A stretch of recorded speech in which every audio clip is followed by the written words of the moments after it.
ફતેપુરા લાઈવમાં આપ તમામ દર્શક મિત્રોનું સ્વાગત છે। હું છું આપની સાથે રિપોર્ટર યાસીન ભાભોર। આજના મહત્વના સમાચારની વાત કરીએ તો વડાપ્રધાન નરેન્દ્ર મોદીએ દાહોદથી ₹24,000 કરોડના વિકાસ કામોનું કર્યું ખાતમુહૂર્ત અને લોકાર્પણ। તારીખ 26 મે 2025ના રોજ વડાપ્રધાન નરેન્દ્ર મોદીએ ગુજરાત રાજ્યના દાહોદ જિલ્લાના મુખ્ય મથક દાહોદ ખાતે ₹24,000 કરોડથી વધુના વિવિધ વિકાસ પ્રકલ્પનું લોકાર્પણ અને શિલાન્યાસ કરીને દાહોદની ઇલેક્ટ્રિક લોકોમોટિવ ફેક્ટરીમાંથી નિર્મિત આધુનિક ટેકનોલોજીથી સજ્જ સંપૂર્ણ સ્વદેશી 9,000 હોર્સ પાવરનું ઇલેક્ટ્રિક લોકોમોટિવ એન્જિન D9ને લીલી ઝંડી આપીને પ્રસ્થાન કરાવ્યું હતું। આ વેળાએ વડાપ્રધાન નરેન્દ્ર મોદીએ જણાવ્યું હતું કે 3 વર્ષ અગાઉ આ ફેક્ટરીનો શિલાન્યાસ કરવામાં આવ્યો હતો, જે આજે ભારતની મેન્યુફેક્ચરિંગ ક્ષમતાનું પ્રતીક બની છે। આ સિદ્ધિને ગુજરાત અને દેશ માટે ગૌરવની ક્ષણ છે। તેમજ તેઓએ વધુમાં જણાવ્યું હતું કે 140 કરોડ ભારતીયો સાથે મળીને વિકાસશીલ ભારત માટે કમર કસી છે।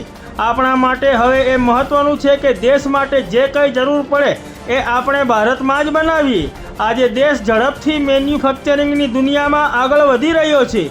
દેશની જરૂરિયાતની ચીજોનું નિર્માણની સાથે આપણે દુનિયાના દેશોમાં નિકાસ પણ કરી રહ્યા છીએ। દાહોદની ઇલેક્ટ્રિક લોકોમોટિવ ફેક્ટરીમાં બનેલું 9,000 હોર્સ પાવર ધરાવતું આ એન્જિન એ માત્ર દાહોદનું નહીં પરંતુ ભારતની મેન્યુફેક્ચરિંગ ક્ષમતા અને ટેકનોલોજીનો પરિચય આપે છે। આવનારા સમયમાં દાહોદમાંથી દર 2 દિવસે એક એન્જિન તૈયાર થતું રહેશે। એ દિવસો હવે દૂર નથી। આ ફેક્ટરીથી સ્થાનિક યુવાનોને રોજગાર મળશે, નાના ઉદ્યોગો ઊભા થશે, સ્પેર પાર્ટ્સના કારખાના શરૂ થશે। ખેડૂત હોય, પશુપાલક હોય કે દુકાનદાર, દરેક વર્ગને આનો લાભ મળશે। ગુજરાતના 100% રેલ નેટવર્કના વિદ્યુતીકરણની ઐતિહાસિક સિદ્ધિ બદલ અભિનંદન આપતા વડાપ્રધાને ઉલ્લેખ કર્યો હતો કે છેલ્લા દાયકામાં ભારતે રેલવે ક્ષેત્રે અભૂતપૂર્વ પ્રગતિ હાંસલ કરી છે, જેમાં વંદે ભારત ટ્રેનો, મેટ્રો સેવાઓનો વિસ્તાર અને અદ્યતન ટેકનોલોજીનો સમાવેશ થાય છે। ભારત આજે રેલવે ટેકનોલોજીનું અને સાધનોનું નિર્માણ કરીને Australia, England, Saudi Arab, France, Mexico, Spain અને જર્મની જેવા દેશોમાં નિકાસ કરી રહ્યું છે। આજે ભારતના રેલવે ઉત્પાદનોએ વૈશ્વિક બજારમાં પોતાનું સ્થાન બનાવ્યું છે। ગુજરાત આજે શિક્ષણ, IT, સેમિકન્ડક્ટર, ટુરિઝમ જેવા તમામ ક્ષેત્રોમાં આગળ છે। લાખો યુવાનોને રોજગારીની તક મળતી થઈ છે। દાહોદ જિલ્લાનો પણ ઘણો વિકાસ થયો છે। તેમ જણાવતા તેમણે દાહોદ જિલ્લાને આદિવાસી પ્રદેશોના વિકાસનું ઉત્તમ ઉદાહરણ ગણાવ્યું હતું। તેમણે ઉમેર્યું હતું કે એક સમયે પછાત ગણાતો આ જિલ્લો આજે સ્માર્ટ સિટીના સપના સાકાર કરી રહ્યો છે।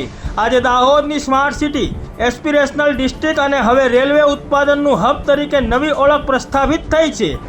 રેલવે ફેક્ટરીઓ, નાના મોટા ઉદ્યોગો અને ઇન્ફ્રાસ્ટ્રક્ચરના વિકાસથી રોજગારની નવી તકો ઊભી થઈ છે। ખાસ કરીને આદિવાસી યુવાનોને આ ફેક્ટરીઓ અને લઘુ ઉદ્યોગો દ્વારા નોકરીઓ અને આજીવિકાની તકો મળી રહી છે। આ પ્રદેશની આર્થિક પ્રગતિને વેગ આપવા માટે સરકાર સતત પ્રયાસો કરી રહી છે। આદિવાસી સમાજના ઉત્થાન પર ભાર મૂકતા વડાપ્રધાને જણાવ્યું હતું કે ગુજરાતના આદિવાસી પટ્ટામાં શિક્ષણ, આરોગ્ય અને ઇન્ફ્રાસ્ટ્રક્ચરના ક્ષેત્રે નોંધપાત્ર કામ થયું છે। એકલવ્ય મોડલ સ્કૂલો, ITI, મેડિકલ કોલેજો અને ટ્રાઇબલ યુનિવર્સિટીઓની સ્થાપનાથી આદિવાસી યુવાનોને શિક્ષણ અને કૌશલ્ય વિકાસની નવી તકો મળી છે। PM જન્મન યોજના દ્વારા આદિવાસી સમાજના સૌથી પછાત વર્ગો માટે ઘર, શિક્ષણ અને રોજગારની વ્યવસ્થા કરવામાં આવી રહી છે, જે આદિવાસી સમુદાયના સર્વાંગી વિકાસને પ્રોત્સાહન આપે છે। આ વેળાએ વડાપ્રધાને સિકલ સેલ એનિમિયા જેવા રોગો સામે લડવા માટે ચાલી રહેલા મિશન મોડના પ્રયાસોનો ઉલ્લેખ કરતા જણાવ્યું હતું કે આ યોજના હેઠળ લાખો આદિવાસી ભાઈ બહેનોનું સ્ક્રીનિંગ અને સારવાર કરવામાં આવી રહી છે। દેશના 100 પછાત જિલ્લાઓ પૈકી દાહોદ જેવા આદિવાસી જિલ્લાના વિકાસ માટે સરકારે વ્યાપક આયોજન કર્યું છે। દેશમાં ધરતી આબા જનજાતિ ગ્રામ ઉત્થાન અભિયાન હેઠળ 60,000થી વધુ ગામોમાં વીજળી, પાણી, રસ્તા અને શાળાઓ જેવી આધુનિક સુવિધાઓ પૂરી પાડવામાં આવી રહી છે।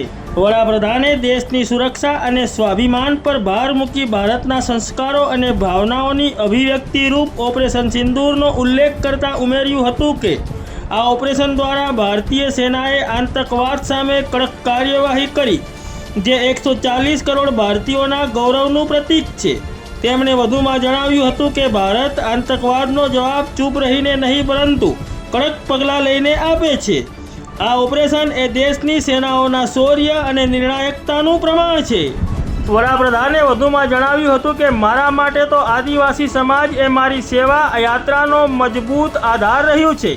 દાહોદથી લઈને સમગ્ર પૂર્વ ગુજરાતમાં મેં સેવા કાર્ય કર્યું છે.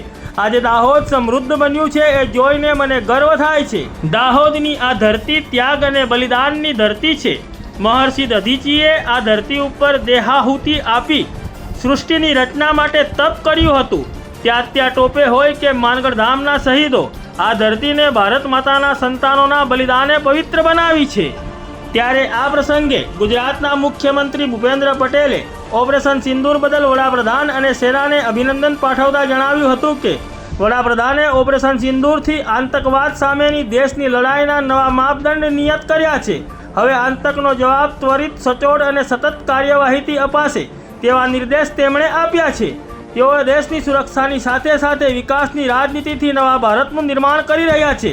તેમજ વડાપ્રધાનના નેતૃત્વમાં દેશના આદિવાસી વિસ્તારોમાં રોડ, રેલવે, એરપોર્ટ જેવી કનેક્ટિવિટીની સુવિધાઓમાં વધારો થયો છે અને ઇન્ફ્રાસ્ટ્રક્ચર ડેવલપમેન્ટના ખર્ચમાં પણ 6 ગણો વધારો થયો છે. પીવાનું પાણી, શિક્ષણ, આરોગ્ય, આવાસ, વીજળી જેવા સોશિયલ ઇન્ફ્રાસ્ટ્રક્ચર પણ નિરંતર વિકસ્યા છે. વડાપ્રધાને તેમના સમગ્ર સુશાસનમાં ગરીબ, વંચિત, આદિજાતિ અને છેવાડાના માનવીના કલ્યાણ અને વિકાસને કેન્દ્રમાં રાખ્યા છે.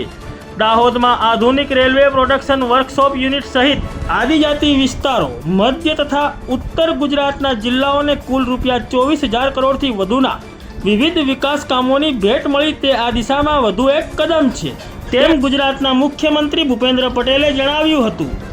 વડાપ્રધાન નરેન્દ્ર મોદીના વિકાસના વિવિધ પ્રકલ્પોના લોકાર્પણ અને ખાતમુહૂર્તના આ કાર્યક્રમમાં ગુજરાતના મુખ્યમંત્રી ભૂપેન્દ્ર પટેલ, કેન્દ્રીય રેલવે મંત્રી અશ્વિની વૈષ્ણવ, રાજ્ય સરકારના મંત્રીઓ કુબેર ડિંડોર, કુંવરજી બાવળિયા, મુકેશ પટેલ તથા વિધાનસભાના ઉપાધ્યક્ષ જેઠા આહિર, દાહોદ લોકસભા મત વિસ્તારના સાંસદ જસવંત ભાભોર, દાહોદના ધારાસભ્ય કનૈયાલાલ કિશોરી, જાલોદના ધારાસભ્ય મહેશ ભુરિયા, ગરબાડાના ધારાસભ્ય મહેન્દ્ર ભાભોર, લીમખેડાના ધારાસભ્ય શૈલેષ ભાભોર, ફતેપુરાના ધારાસભ્ય રમેશ કટારા, દાહોદ જિલ્લા પંચાયતના પ્રમુખ કરણસિંહ ડામોર તેમજ દાહોદ જિલ્લા ભાજપાના કાર્યકરો અને મોટી સંખ્યામાં દાહોદ જિલ્લાના નાગરિકો ઉપસ્થિત રહ્યા હતા.